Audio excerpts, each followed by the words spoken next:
کونړ کې د طالبانو او پاکستاني سرتیرو ترمنځ نږدې 1 ساعت نښته شوې. د افغان نیوز قدرمن لیدونکو ستړي مشئ، وخت مو بخیر. له کونړه ریپورټونه وایي چې دغلته په سرکاړو ولسوالۍ کې د طالبانو او پاکستاني ځواکونو ترمنځ نږدې 1 ساعت نښته شوې.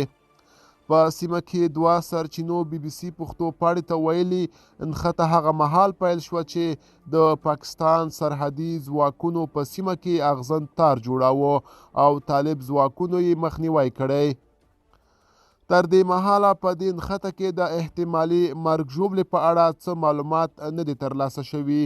پاکستاني لوري هم تر اوسه په دې اړه څه نه دي ویلي. د یوې سرچینې په وینا پیښه د سرکاړو په ګنجګل سیمه کې شوې او دواړو غاړو پر یو بل پرلپسې سپکې او درنې ډزې کړي، خو اوس درېدلې دي. دغه سرچینه زیاتوي چې پاکستاني لوري له تیرو 3-4 ورځو راهیسې هڅه کوله چې هلته د اغزن تار یوه برخه بیرته ورغوي، خو طالبانو یې مخه نیولې او له همدې امله جګړه پیل شوه. پاکستان نږدې پر ټولو ډیورنډ کرښه اغزن تار تیر کړی او ځای ځای پوستې هم جوړې کړي دي. د دغه تار پر سر د جمهوریت پر مهال هم ځینې وخت نښتې شوي دي. په افغانستان کې د طالبانو حکومت او پاکستان ترمنځ اړیکې د وروستیو خرابې شوي دي.